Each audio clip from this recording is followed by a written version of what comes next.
The 23rd of August, of course, has been one of the most popular dates in Zimbabwe's history because that's when their presidential elections, of course, takes place. And the last 48 hours has been intense in Zimbabwe. The first constituency results emerged yesterday in Zimbabwe's elections after delays forced a second day of voting in a small number of neighborhoods, and civil society activists were also arrested. Zimbabweans voted for president and lawmakers on Wednesday, with many expressing hope for change after years of economic hardship. But analysts warned that it was unlikely the ruling ZANU-PF party would allow any loosening of its 43-year grip on power. Fewer than 10 of 210 parliamentary constituencies had results yesterday, making it too early to identify any national trend, while results in the presidential race are still being expected.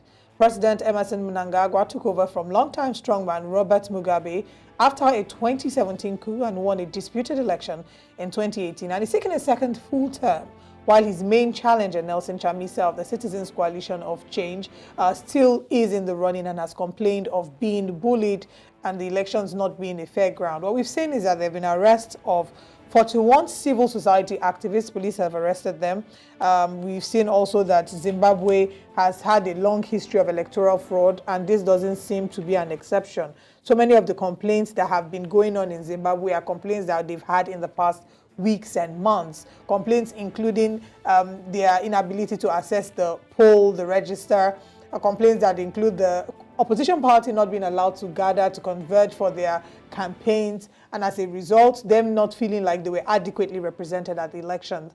When it comes to, we always talk about how fairness of an election is not just determined on the day of the election, it's also determined from the days and the weeks and the months preceding the elections. And, you know, one wonders what exactly the international observers would say, because it would have made a lot of sense for them to have been in Zimbabwe weeks and months before to observe the trajectory of how things were going and then be able to reach a very valid conclusion as to whether or not this election is fair and fair. But if the majority reach the conclusion that the elections are unfair, it is not very feasible that Emmerson Mnangagwa and the ZANU-PF would willingly, you know, let go of power, let go of office, and maybe, I don't know, what's the option? It depends on what you call majority.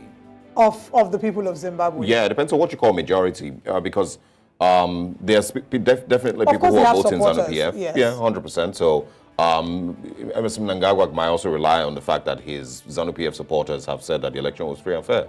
Will the election observers be honest enough with the Zimbabwean people and with the rest of the world? Those are questions, you know, that we need to ask. And also, for me, I'm also looking at the fact that Robert Mugabe was president from 87 to 2017. That was a really long time.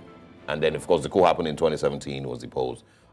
People expected that, okay, now that he's finally out of power, that there will be a breath of fresh air in Zimbabwe. Emmerson Mnangagwa came into office, and it doesn't seem like that breath of fresh air has really come in to Zimbabweans. And that's why, of course, there is a clamor for change once again for Nelson Chamisa, I mean, for those who are supporting him.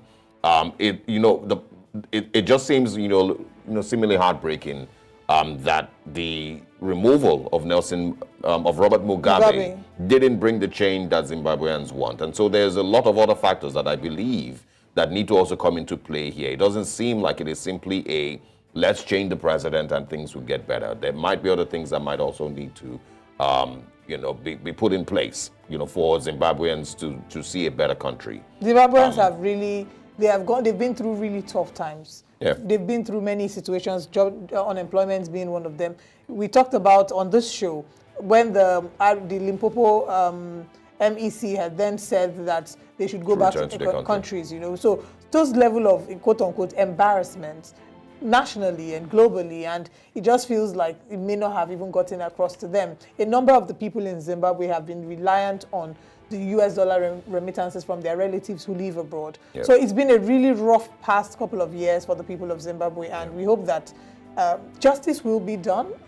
These elections and will be seen to be done by the majority. Yeah, I don't also want to preempt, any narratives concerning the elections. Let's see what the election observers say and what the results are.